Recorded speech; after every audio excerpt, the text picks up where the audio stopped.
Okay. All right, John, we're ready.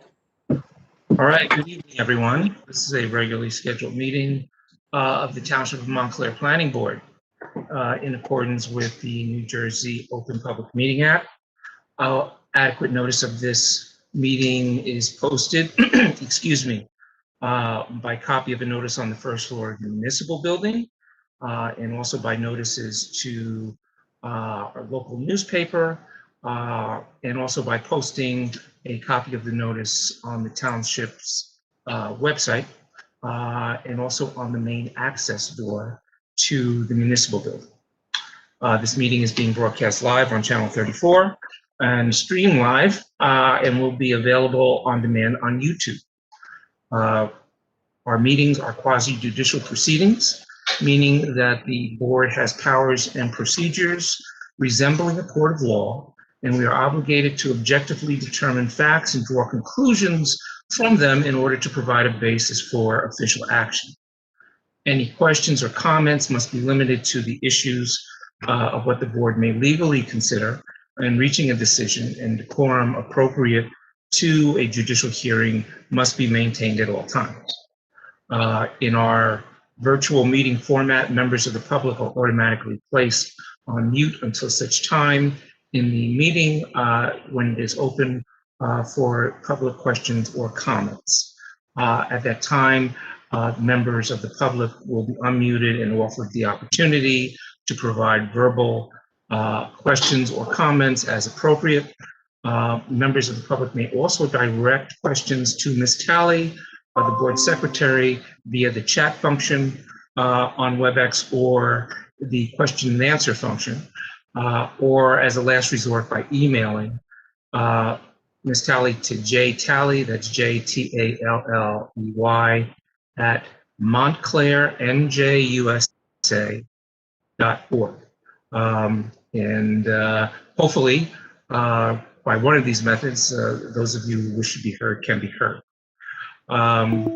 This evening, we will begin with roll call, and I am here. Vice Chair Brodock, I'm here. Mayor Spiller, Present. Mr. Cook,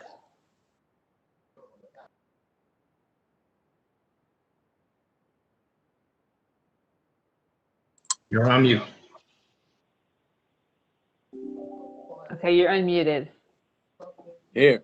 Okay. Counselor Schlager, Here. Miss Willis is excused. Mr. Rooney, Here. Mr. Ian Wally, Here.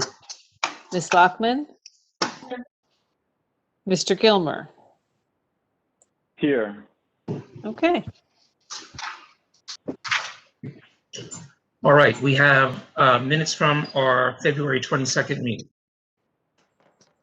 I've received changes to the minutes from Ms. Lockman and Vice Chair Brodock, as well as Mr. Neese.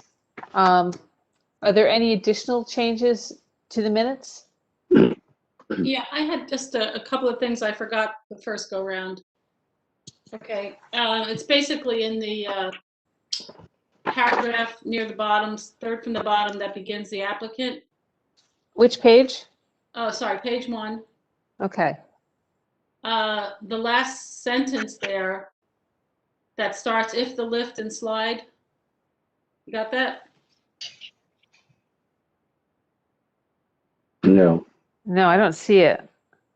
So it's the, it starts application 2705. Under there, the second paragraph that starts, the applicant was represented. Okay. All right, so the last sentence there on that paragraph, Right. it should read, if the lift and slide support system is removed, comma, so that the building facade is moved back 8 inches, comma, the project project will cost an additional $945,000 for a total estimated cost of $6.4 million. Okay. And I think, did you say above a motion to approve the January 25th minutes as amended? Actually, there were no There amendments. were no yeah. Okay, that's it for me. Okay.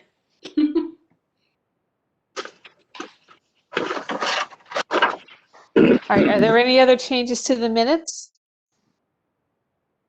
Can If I there are no have a other motion? changes, I'll move that we approve. Second? Is there a Second. second? All in favor? Aye. Aye. Aye. Aye. Opposed? Abstentions? I had to abstain, I wasn't there. Okay. All right.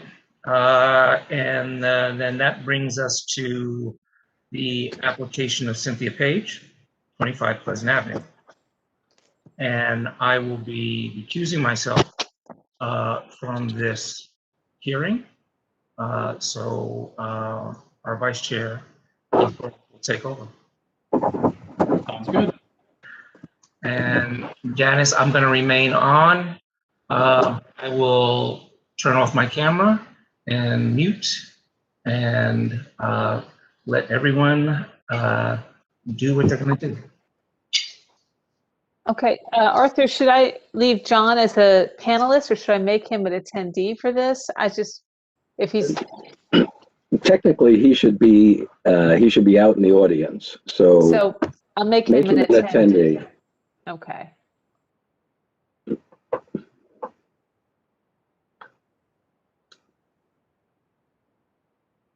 Okay. And I'm going to make Alan a panelist. Hi, Alan. Hi, Janice. Can you hear me? I can hear you. So do you want me to bring in Miss Page or Dr. Page and Mr. Williams? Yes, please.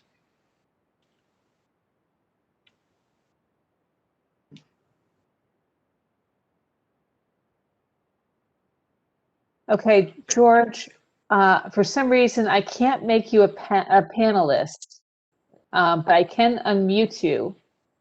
So Okay.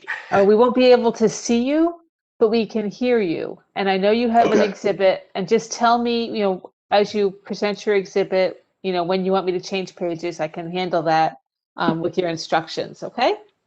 Perfect. And then quick question, Ms. Go. Talley, is there any problem giving testimony without a picture? Some boards have a problem with that, but is that Well, a problem here? I can say it might be a technical. I mean, technically, I think you're supposed to be on video, Correct. but We for some can't reason, stand on ceremony. I mean, it would be preferable if we could see the witness who's testifying. It is sort of a requirement. What's the nature of the problem, Janice, that you can't have him appear? I don't know. The way he's connected, it doesn't allow me to make him a panelist. It allows me to unmute him, but I don't know the technical way you've joined as an attendee, or what. But I can't make you a panelist. Is it possible for the witness to come in through the municipality's website, for example, and come in that way? Yeah, George, how did you log on? I used the link that Alan shared, Okay, you know Well, what? Alan, WebEx. Let's see.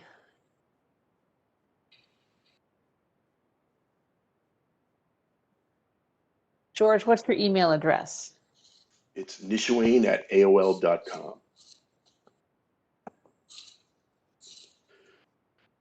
Sorry about the confusion, folks. Oh, that's okay. It's the times we live in. I just sent you an invitation directly from WebEx. Well, why don't you try and join through that link and see if, Perfect. okay? See you shortly. Okay. Should I start? Yeah, I think so. Yeah, because it'll be a few minutes before we need Mr. Williams. All right. Good evening, Mr. Vice Chairman and members of the board. Alan Trembulac. I'm appearing this evening for the applicant on this application, who is Cynthia Page. This is the application is for minor subdivision approval for property located at 25 Pleasant Avenue. Property is located in the R1 zoning district, single family zoning district.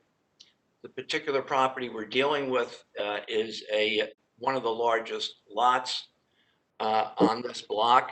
It's approximately 3/4 of an acre in size. It has a lot width of a little over 164 feet.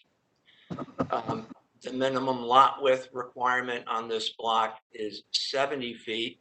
So there's more than enough lot width to accommodate two conforming lots. And what we're proposing to do is to subdivide the property into 2 lots. The lot which contains the existing single-family house would be a little over 94 feet wide under the proposed plan, and the newly subdivided lot would be 70 feet wide in compliance with the requirement of the zoning ordinance. The new lot would be fully conforming with no variances required with respect to that lot.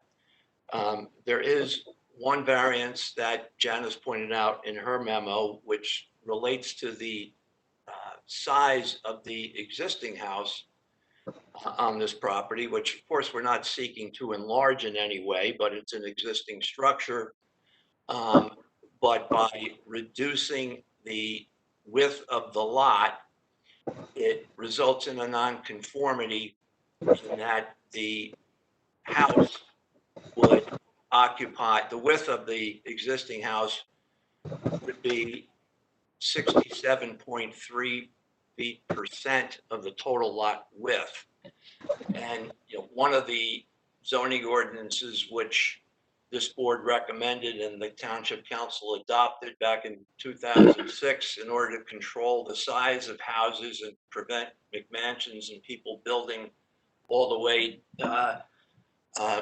to the permissive lot lines, was to enact this ordinance to regulate the size of structures and limit them to no wider than 65% of lot width. And that's the variance that is triggered here by reducing the overall lot size. But again, we're not seeking to widen or expand the existing house in any way, but simply to create a fully conforming new buildable lot on the southerly side. So that's what the application entails. I have 2 witnesses this evening. I'm going to call Dr. Page as my first witness, really for some very brief testimony. And then George Williams, our professional planner, who will hopefully have a video connection by the time we get to him, would be my second witness. So, Janice, do you want to mark exhibits before I call my first witness? Yes, please. I pre-marked the exhibits. Right. A1 is the application. A2 is the certification of taxes paid.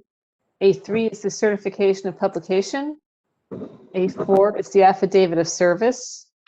A5 is the subdivision plat prepared by Richard Hingos, dated February 21st, 2021. A6 is the prevailing setback evaluation prepared by Richard Hingos, dated December 26th, 2019. A7 is the planning report dated March 1st, 2021. And that's where we are. Okay. Okay, I'd like to call Cynthia Page as my first witness. Ms. Page, can you hear me? If I can, I'm sorry. Can you hear me? I can. Ah, okay. Would you please raise your right hand? Do you solemnly swear that the testimony you're about to give will be the truth, the whole truth, and nothing but the truth? Yes, I do. Would you please state your full name and your address for the record? My name is Cynthia Yvonne Page. My address is 25 Pleasant Avenue in Montclair. Okay. All right. Dr. Page, are you the owner of the property at 25 Pleasant Avenue? Yes, I am. And how long have you owned it? I have lived here for 16 years, lived in Montclair for 51 years. Okay. All right. So you've owned and occupied the house at 25 Pleasant Avenue for about 16 years. Yes. Okay. And 15 years. 15, okay. And you're seeking to subdivide the property and create a new buildable lot on the southerly side of the property, is that correct? Yes, it is. Okay, and would you tell the board, if this application were to be approved, what are your plans for the new subdivided lot? Yes. I've been considering this for a long time. My mother fell and fractured her pelvis last year, and I've been considering my Golden Girls home for quite some time. And so my plan within some point in the near future, I can't say exactly when, would actually be to develop a handicap accessible home for myself at some point, probably, so I can age in place, and for my mother as well. Okay, so you're planning to build a structure on the new house, correct, on the new lot if it's approved by the board, is that right? That would be my plan. The time frame, I don't know, but that's my ultimate plan. Okay. And I realize that, this might not happen for a while, but have you given any thought to, the design or the appearance of the house that you think you might like to build on this lot? Absolutely.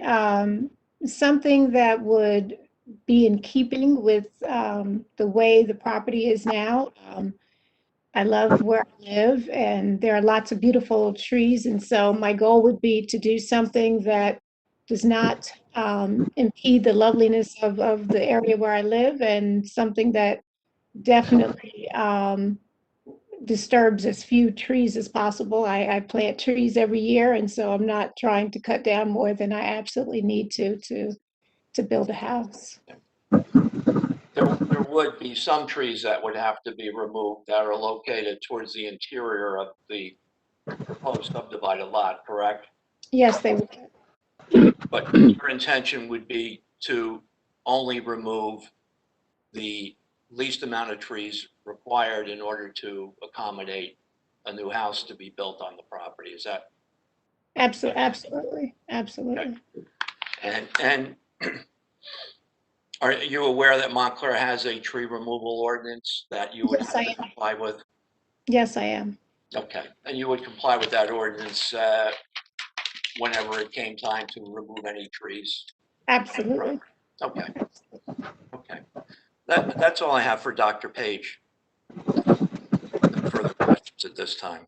Mr. Tremblak, would Dr. Page want to respond to Ms. Talley's memo, or will Mr. Williams be the better witness? I think Mr. Williams will be prepared to address that, Mr. Chairman. Okay. Yeah. Any questions for this witness?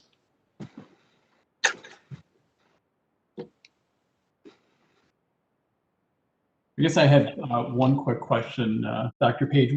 Have you considered what size of house you would build here? I haven't. I haven't worked out the details. Something that would allow for two people in a house, and maybe and hopefully not getting to the point of needing a home health aide to come in and assist us, but something that again allows us to live, to stay in place. The COVID pandemic, and my mother fracturing her hip, and me doing everything to keep her out of a nursing home last year, was something that really moved me to follow through with my goals for the property. Thank you.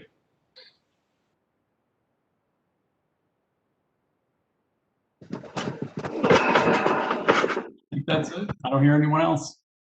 Do we have any questions from the public of this witness?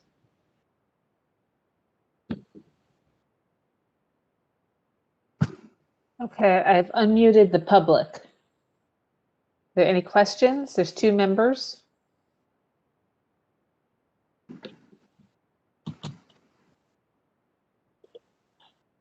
All right, hearing none. It looks like one person is still muted. I don't know if that's... She muted herself. Okay. I unmuted her and she muted herself, so.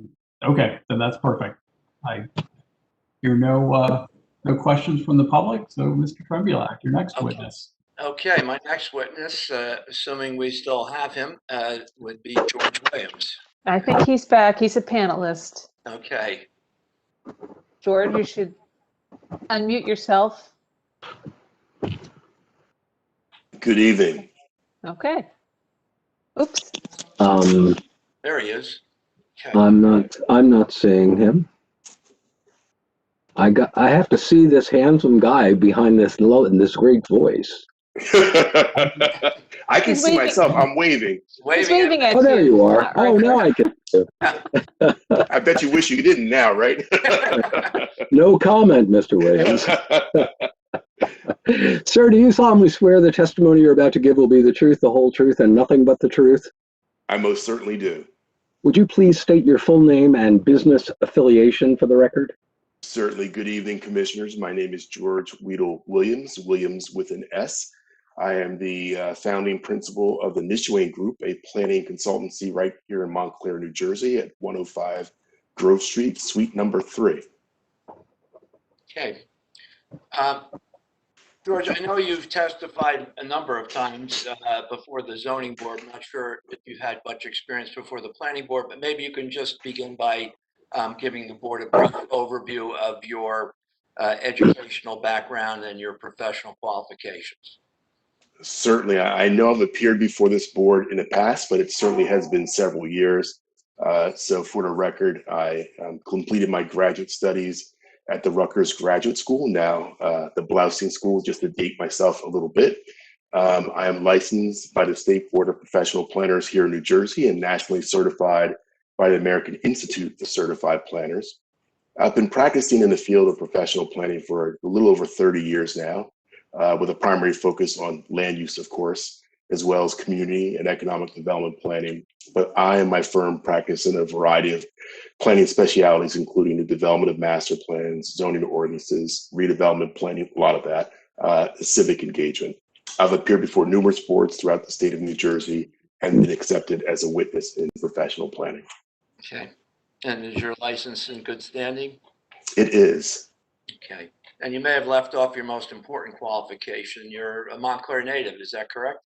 Born and raised in Montclair, New Jersey. The firm is named after my neighborhood, Nishwain neighborhood in Montclair. And so I consider myself not only a native of Montclair, but of the south end of Montclair. So. Okay. Mr. Brodick, I'm offering Mr. Williams as an expert in professional planning. We'll accept him. Thank you. Thank you. George, can you just start by just telling the board what materials you've reviewed in preparation for your testimony this evening? Certainly. And before I do that, Alan, I'm using a headphone for the first time. Can you hear me all right? Loud and clear. Okay.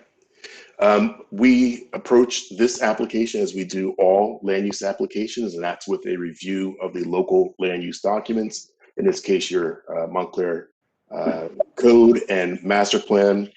Of course, we visited the site and reviewed the subdivision plat that's before you this evening. Did a bit of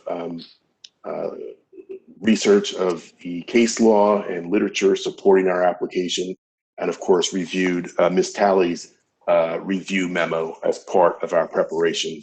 And as I said, I'm from the area, but we did go out and look at the site in the context of this application, took a few photographs, which will inform the exhibit that I'll share with you momentarily. Okay. Do you want to, how would you like to start? Would you like to review the exhibit that Dennis has on the screen, or do you want to start by reviewing the subdivision plan? Want to just go through some of the facts for the record?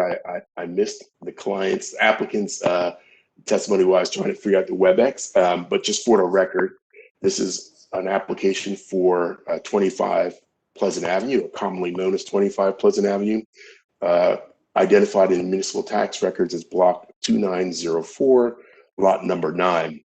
And the application, as you've heard and now can see on your screen, is for a minor subdivision to create 2 lots out of the 1 lot.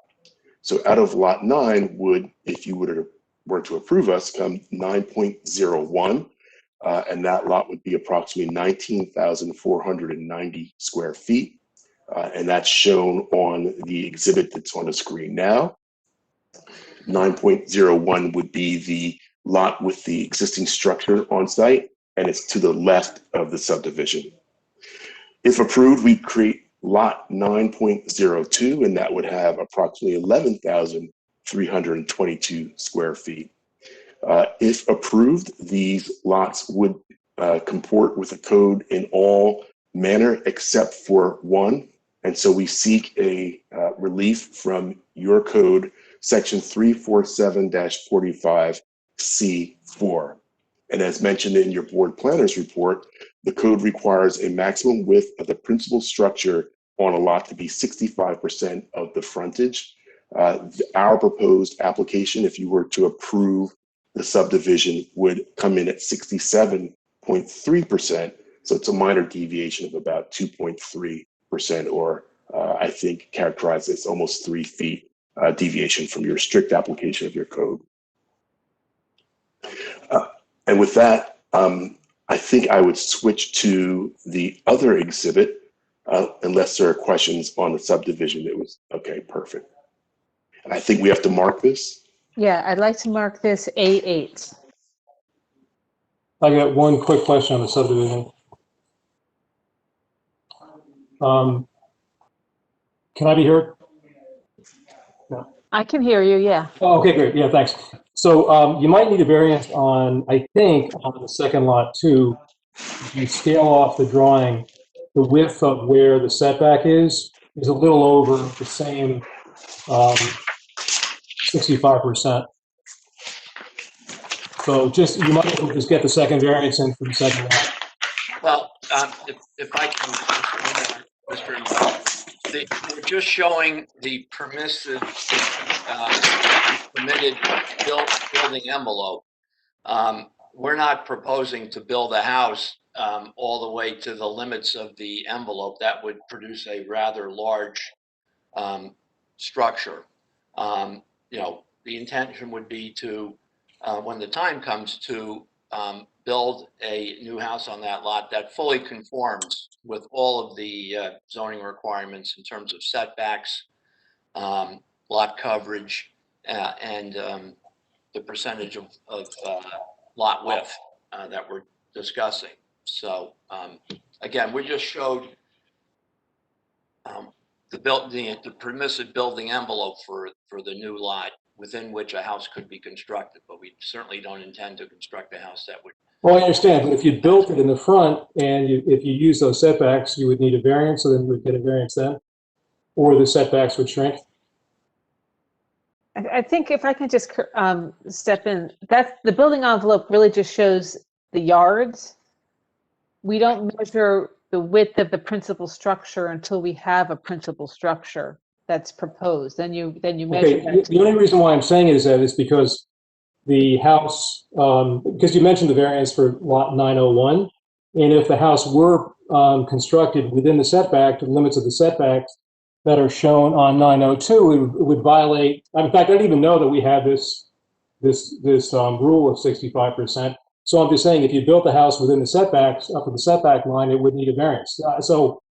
But if you deal with it later, I guess that's fine. Yeah, I think that would be something that would have to be dealt with when there's an actual house designed. At that time, if any variance was required, we'd have to come back to the board. Yeah. So what I'm suggesting is that if you get your variance now, you don't have to worry about it. So why not get a variance on both of them as long as you're here? No? I don't know how. I'm not objecting to that by any means, except I don't know what the variance would be, because we don't know how wide the house would be. Well, the variance would be you're showing an area where a house could be built.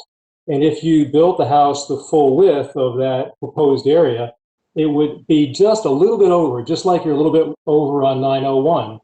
So if you extended the same logic to 902, you'd have that little variance. It comes out to about 68%, and then you would be set. You wouldn't have to worry about it. Well, I'm certainly never going to object to the board granting a variance that we haven't sought. Okay. I might defer to Janice or Mr. East on that, whether that would even be permissible here. Okay. Yeah, I don't think we can grant that variance without any pictures or plans showing the house. Okay. And Well, normally we you're almost always, showing where the limits of the house would be. The house has to be within that setback. But in reality, you can't build to the both extremities of the setback at the front part of that polygon. So what I'm suggesting is if you do, then you would need to worry about a variance. Right. If you get the The variance for this area, the definition of building envelope, which is what's shown here, is really based on the setbacks. Yeah, So there's typically there's a lot of well, I understand, Janice. All I'm movement. saying is that there's setbacks, and C4 has another constraint. It has 65%, so it's not just the setbacks. So I think the But logic is But that, that's not part of the definition of building envelope. correct. well, That's where the it's all confusion part of setback. It's not a setback. It's in the section called side yard setback. The 65% is within the side yard setback. So as drawn, the side yard setbacks do not incorporate the 65%. So it's wrong. It's all, I didn't even know about this. I'm just reading the code right now. Right. Right. I have a question that if the new structure was built to look or to be a carriage house converted into a house, Mhm. number one, would it have to be subdivided? And number two, you could make a flag-shaped lot where the new structure is back behind and you wouldn't have to have a variance.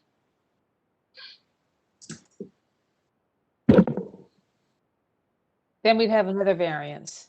That would be a variance for a second principal structure.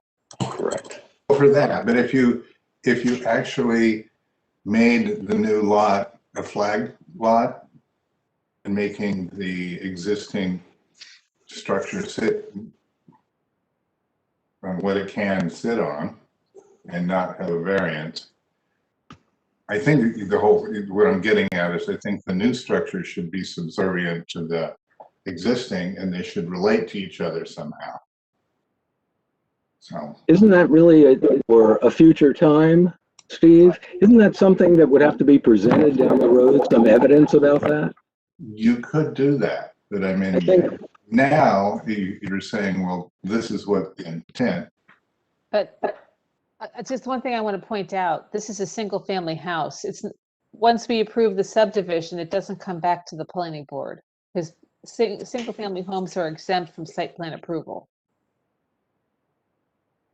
And that's, Steve, you bring up some good points. And one of the questions I have is, how do we know that, Dr. Page will actually build the house that she's proposing here? Because as far as I understand this, if we approve the subdivision as presented so far, and perhaps Mr. Williams has additional testimony or exhibits to show us, but as presented so far, anybody down the road, a future owner, once this approved, the subdivision's approved, can come and build whatever they want that fits in that setback and that doesn't violate the zoning. So, I appreciate Dr. Page's sentiment about wanting to, capture the look and the feel of the neighborhood, but we don't have any evidence that we can kind of tie into any approval if it's granted. And in fact, that's one of the waivers that they're requesting. It's a design waiver. Correct.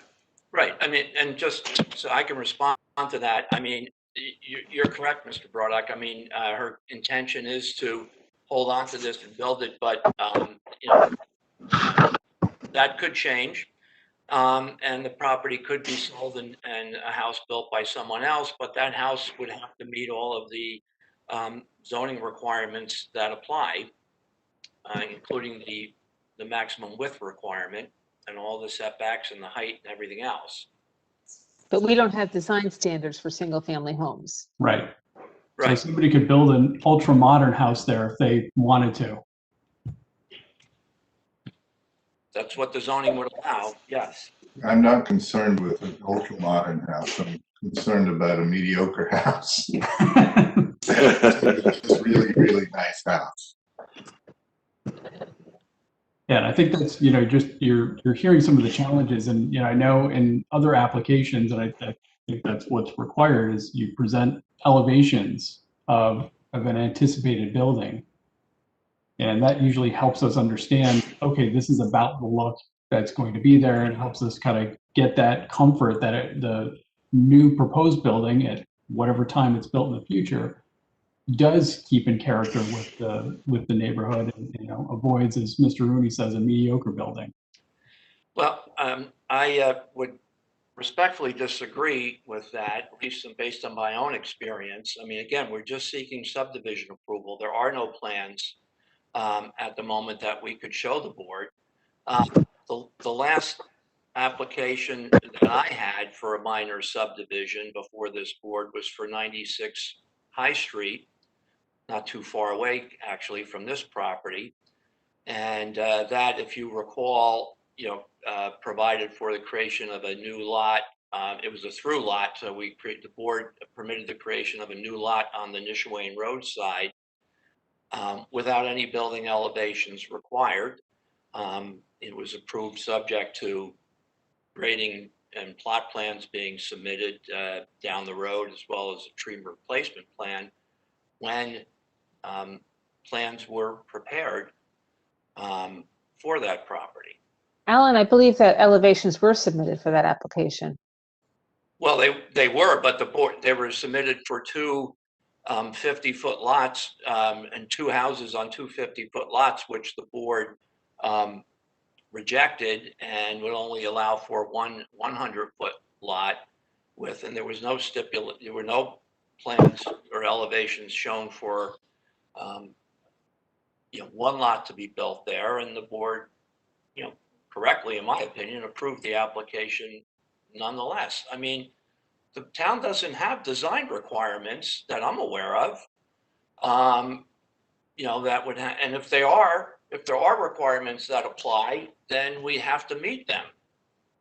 Whenever someone comes in for a building permit to build something on that lot, but I don't think it's appropriate for the board to consider denying a subdivision application for a fully conforming lot because you want to have the right to see what's going to go there. That, I think, goes beyond the jurisdiction of this board, respectfully. As a board member, I totally agree with that. We do not have any jurisdiction. I think our job, this is a straight up subdivision. We just have to make sure that the subdivision parameters are compliant with code. So I agree with that.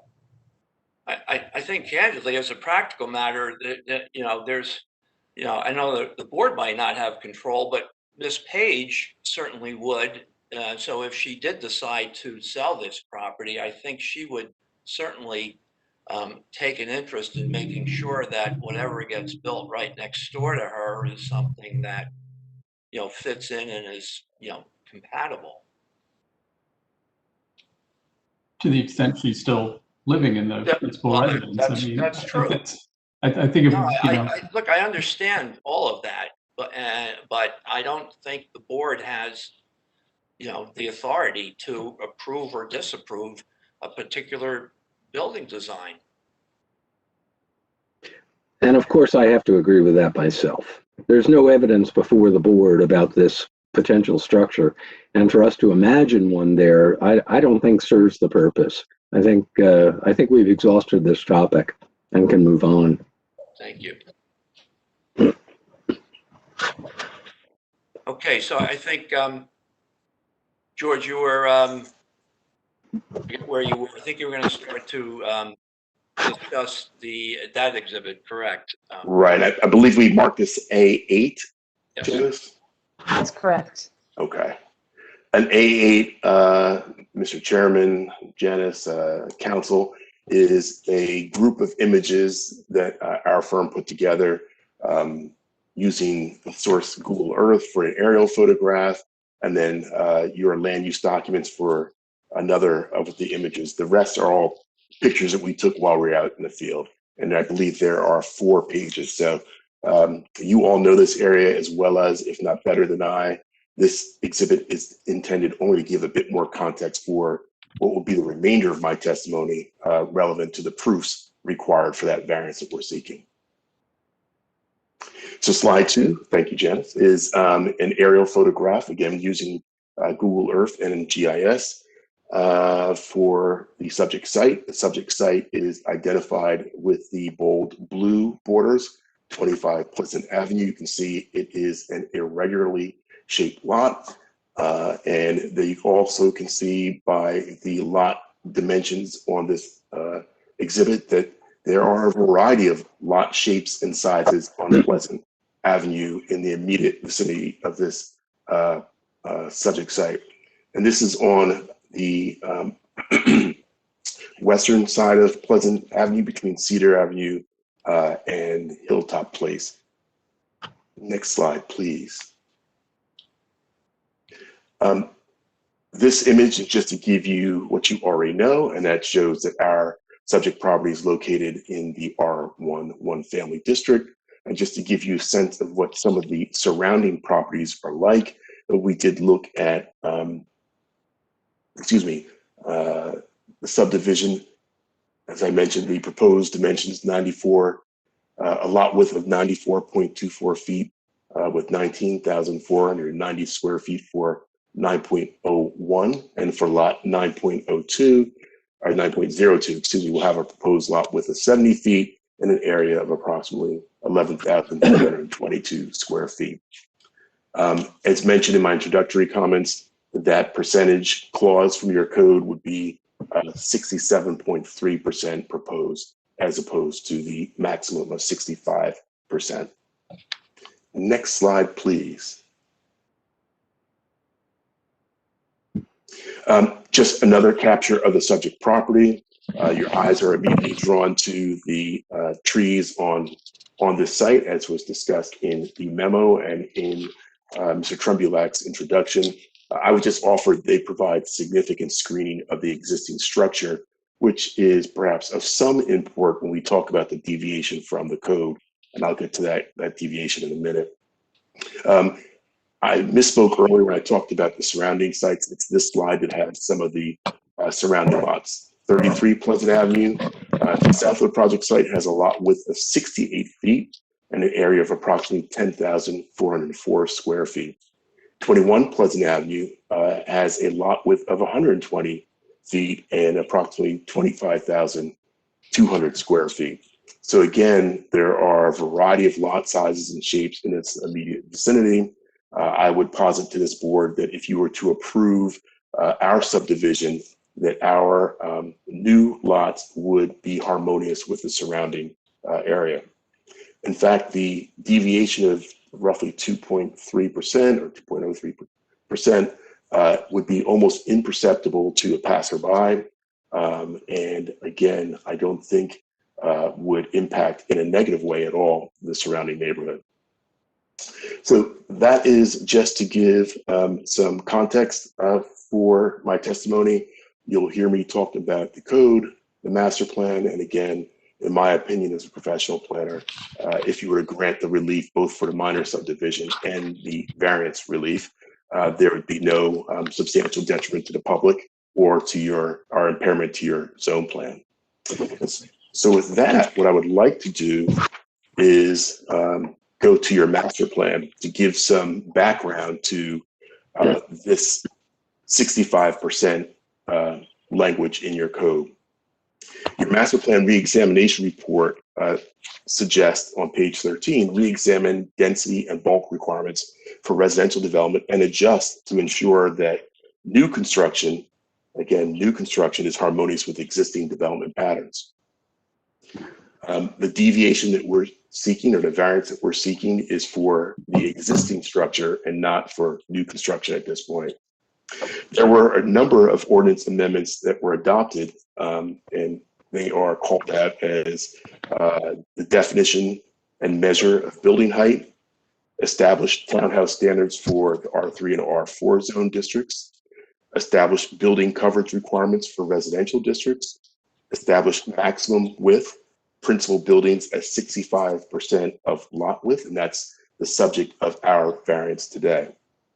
In my opinion, the intent of the master plan and ordinance was to prevent McMansions because those structures rely predominantly on lot width only. And by requiring frontages and setbacks, this controls how large the area of the principal structure will be.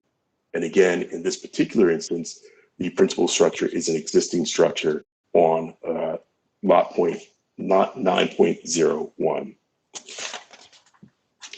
With that being said, I'd submit to the board that the proposed project or subdivision would remain harmonious with the surrounding area and existing land development patterns, and that since no new construction is proposed at this time, it would not be contrary to your code or an intent of your code. So that takes us to the proofs. As this board knows, there are two contexts for hearing C variances or deviations from your bulk and area standards. It's the C1 or traditional C1 hardship context, and or the flexible C, the C2, which allows you to consider if the proposed development or deviation is a better zoning alternative than the strict application of your code.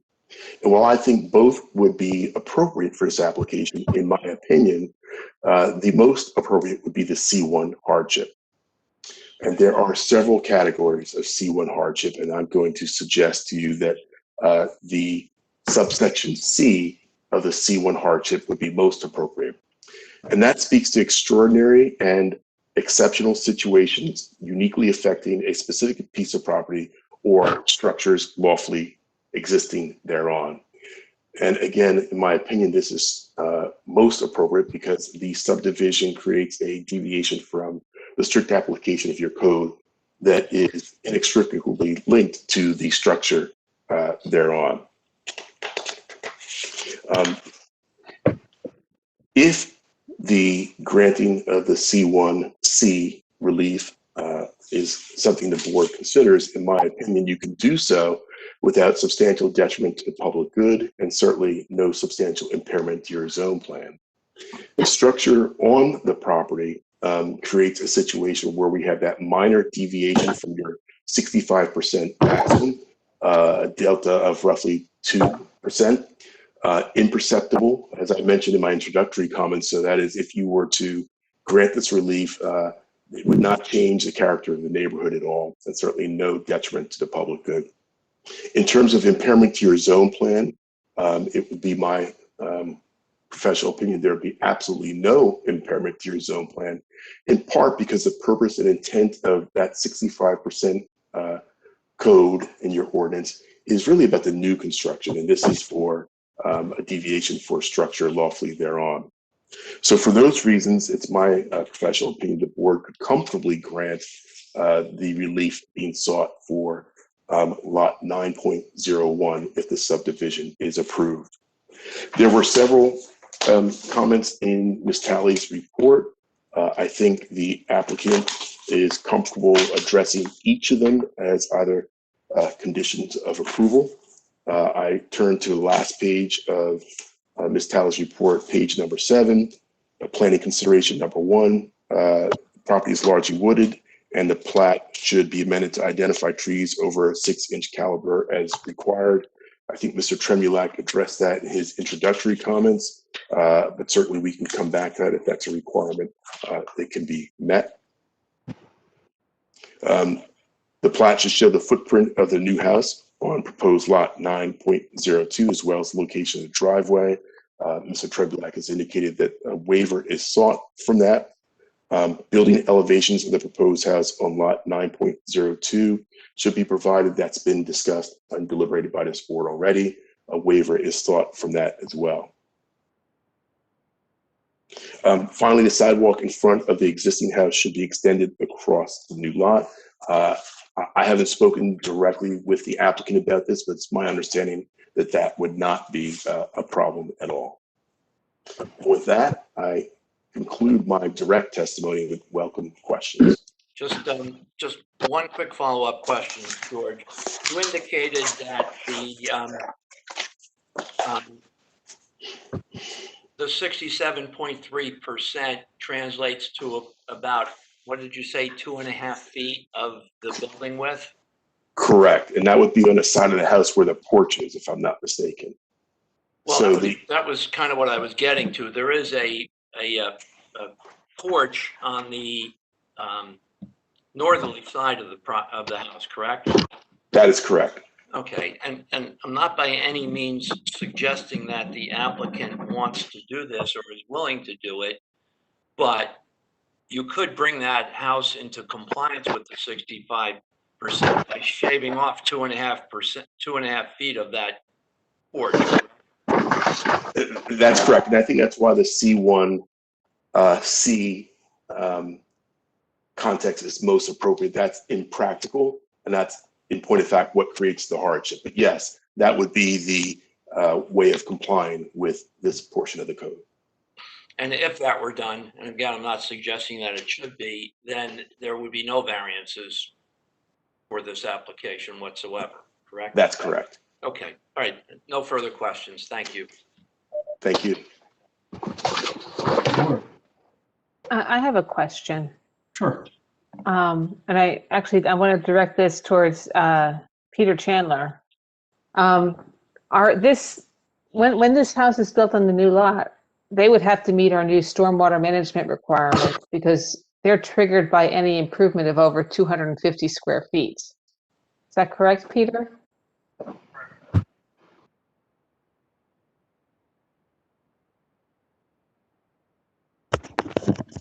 Sorry, did you folks hear me? No, I couldn't hear you. No, I can't hear you either. No. Well, now it looks like it was muted. There we go. Try again, Peter. Can you hear me now? Yes. Sound like the Verizon commercial. Yes, that's correct. It would have to meet the criteria for the new ordinance. Okay, so they'd have to come with a stormwater management plan. So I would assume they'd have to come in with a plot plan that shows the drainage, how they address stormwater management. Correct. When the house is designed. Correct. Okay. That was missing from my report. Is that a problem, George and Alan? No, that would not be a problem. I think, that's a requirement, I think, of the building department when you come in to construct a new house. But no, we would certainly comply with the stormwater requirements. And we would also have no problem, with a condition that required that we present plot plan, with grading and drainage, as well as a tree replacement plan. And I just like to always throw out, we have a development fee that must be paid. Yep, we're aware of that.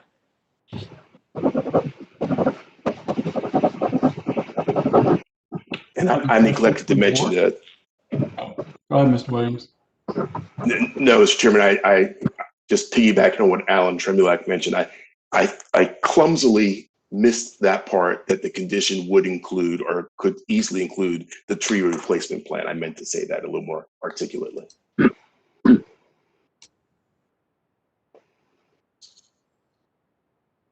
Any other questions from the board? I have a question. Yeah, I actually, All right, I saw Ms. Lockman's hand first. We'll go to Mr. Neese next. okay. Okay, I just had a question as to whether Dr. Page talked to any of her neighbors about this plan for subdivision, and if so, what was their reaction?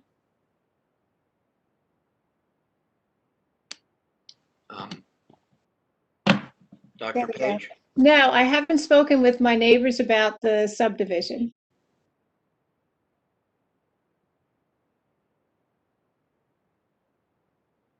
Legally, aren't neighbors supposed to be get a certified letter that something like this is coming about? Or is that Yeah. not Yes, the case? Notice of the application, yes. So they were all the neighbors were sent certified letters and nobody came tonight to speak? If they were all sent letters, I can assure the board of that, and I don't know if any of them are here to speak. I hope not. Okay, thank you. Unless they're in favor. Mr. Neese? Does this mean that Dr. Page is going to be making cookies anytime soon? No, that's a terrible joke. Terrible joke. I have a question for Mr. Williams.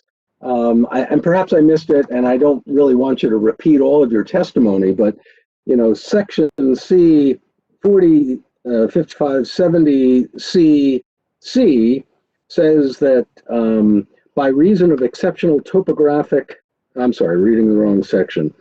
By reason of an extraordinary and exceptional situation uniquely affecting this property, that's the basis for the variance. Could you just like sum that up for me? What is the basis for this variance in this application? And I apologize if I missed it in what you were saying. No, you didn't, and I apologize for glossing over that. It's a good question, and when you look at the municipal land use law, or certainly Cox's treatise on land use, he speaks to a couple of things and provides some court cases. One of the summaries provided in Cox is as follows. The language that we now commonly accept as C1C comes from the 1985 amendment that recognizes that a hardship can be created not only by the physical characteristics of the land, topography, shape, size, but by reason of the existence of a structure already located on such property, which may create an exceptional situation. And so what Cox intimates is, situation sufficient to justify a zoning variance. So what Cox intimates is just the presence of that structure on the property, again, lawfully existing on the property, can create the exceptional situation. And then he goes on to mention one of the landmark cases that's often referred to for this C1C context, and that's the Lang v. Zoning Board of Adjustment court case, which involved a structure, in this case, which was a swimming pool, and made it difficult to comport with a strict application of that particular code for side yard setbacks.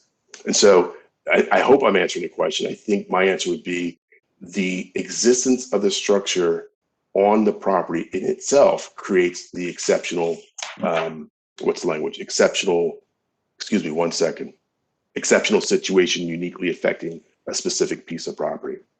And the court in both Lang and, well, I'll stick with Lang, found that structures constituted part of the unique characteristics of the property, creating a hardship sufficient to justify the grant of the variance. Mr. Williams, thank you. Thank you. Other questions from the board? Well, I try and read Cox. Ebook. Get the ebook. It's easier to get to where you need to be. I had a version of it, and I don't think I have access to it anymore, so I had to go with the old school. Nothing wrong with old school.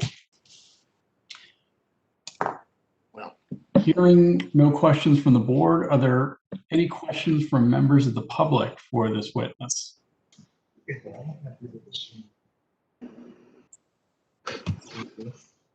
I blur for that. So they don't get a clear view. Public's unmuted. Are there any comments? I have one member of the public here. And I gather there are no comments. No, I don't. Questions, I should say. There are any questions? Okay. Okay, Mr. Trembulac. Yeah, thank you, Mr. Chairman. Thank the board for your time and hearing the application tonight. Just briefly, I don't want to repeat everything we've already said. Just with respect to the variance, I mean, again, that was in one of several ordinances adopted in, I believe, 2006, as George Williams stated, and Mr. Nguyen, who's certainly not participating in this application, he would certainly remember that, because those a series of regulations were enacted by the board to prevent what occurred at the former Marlboro Inn property, and to regulate the size of structures and to prevent structures from being built all the way to the setback lines. Hey, I live there. Be careful. It's beautiful here. Reminds me of Clover Hill Place, where I grew up.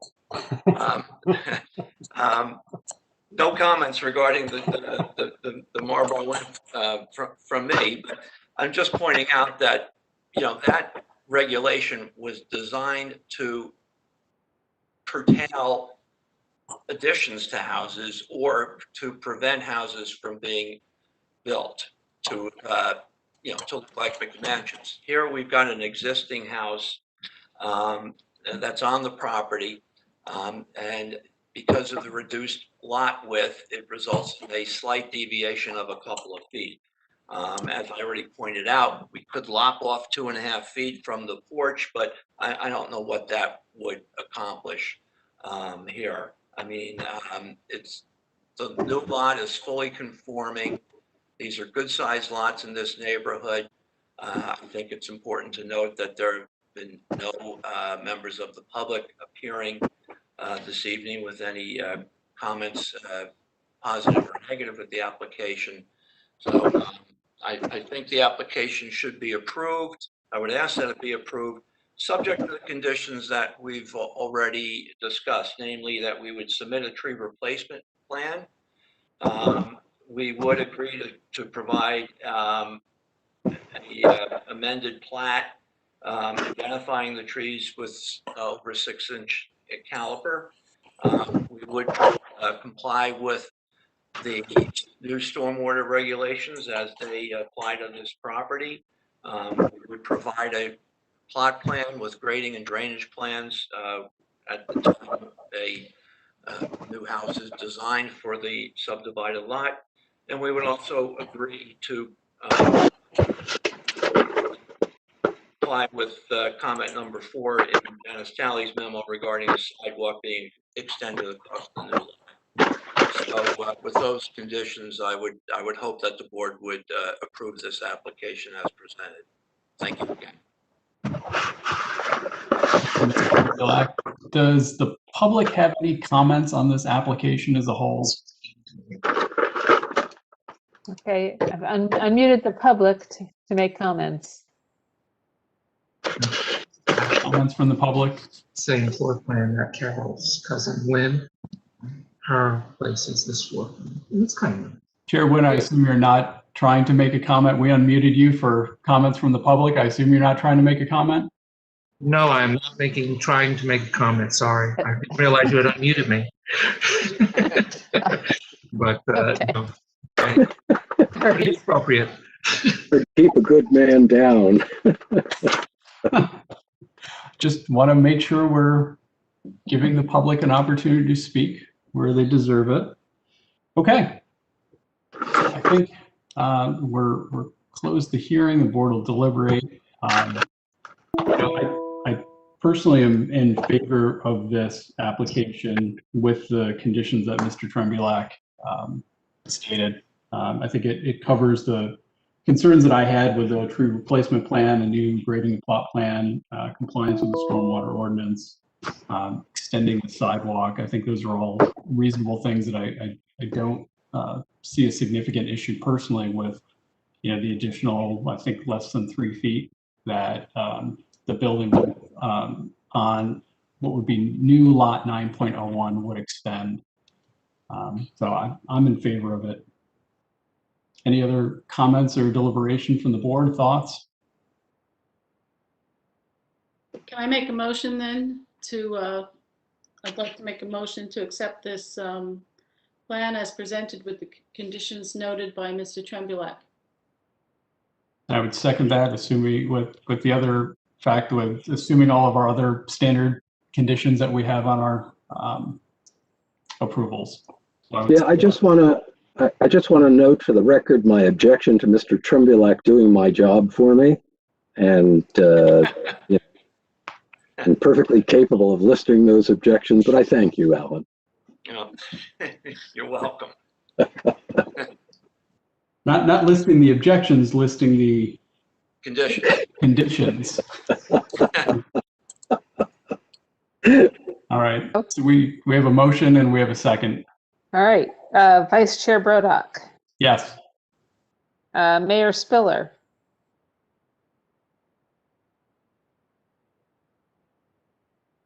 Mayor, I think you're muted. Yep, thanks. Happens to all of us. Yes, thank you. Mr. Cook, Yes. Counselor Schlager, Yes. Mr. Rooney. Mr. Rooney, you're still muted.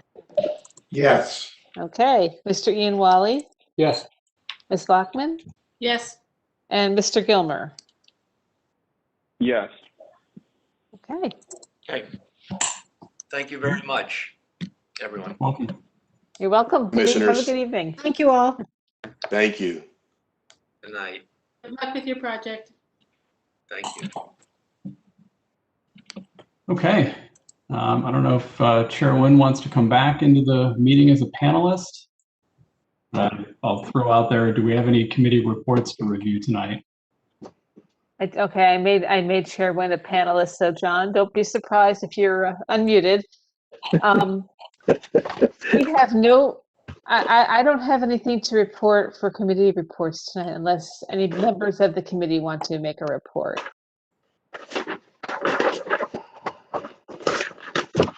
Janice, would you happen to know when the next zoning subcommittee meeting is? You might have emailed me, and I apologize for not. No, we haven't. We haven't scheduled the next meeting. We're trying to Okay. get the first round of zoning changes are pending before the council this month. So hopefully those will go sailing through and then we can move on to the next round. We are working on, as a result of the last meeting, we are looking at the master plan and recommendations in the master plan that have not been implemented. And that's what we're going to come back to, I think, both the zoning committee and the master plan committee, probably starting with the master plan committee to make sure that we're getting the bigger picture before we get into the nitty gritty details of the zoning. But we're working on we're struggling with coming up with it because our master plan is very difficult to interpret in terms of zoning. So we're trying to come up with a good way to compare the zoning recommendations in the master plan to what our zoning ordinance says without it being too confusing. And so we should be, we should be wrapping that up shortly. Graham has done some really good graphics on that, and we'll be bringing that to the master plan committee first and then the full planning board. What are the zoning? Matters that you're squaring up with the master plan? What we talked about at the zoning subcommittee last time, all those changes that were never adopted by the council, you know, for rooftop mounted equipment and accessory structures, that's pending before the council. Okay. Okay. I have a question. Janice, I guess you're still coming to a conclusion as to the correct amount for the Affordable Housing Trust Fund? There's been debate among the council members, and so I suggested that and I gave some recommendations to the Economic Development Committee, which they are going to talk about at their next meeting. Okay, thank you. I think. Okay. And just Okay. so I'm aware, I just don't remember, when you say to like this applicant that they'll have to pay into the trust fund, what's that amount for someone of their? It is our biggest, okay, I think this might be a misnomer.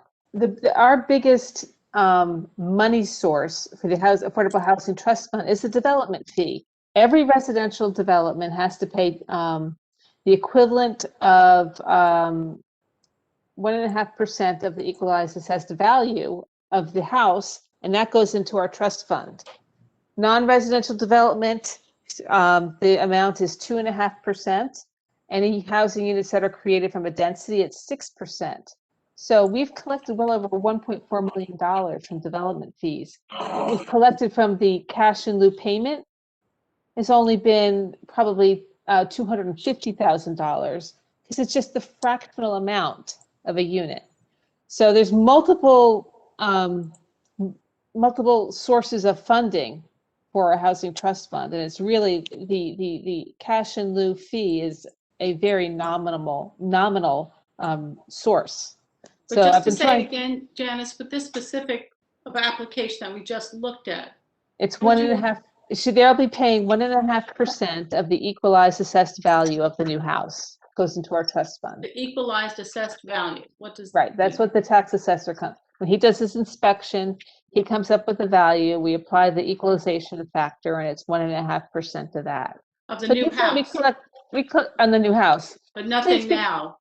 Nothing now. It's only when they get, before they get the CO on the new house. And sometimes it ranges anywhere from $6,000 to $26,000, depending upon the house that's being built. Thank you. Okay. Janice, who administers the trust fund here in town, and how is it used? Okay. Well, the council. We have a number of programs that we use the funds from the Housing Trust Fund for. Number one, we've used it over the past to do gut rehabs. We've worked with nonprofits to help purchase and fix up market rate, what are market rate units. They fix them up and then maintain them as rentals for affordable housing. That's what we did with Home Corps in the past. We've used it to,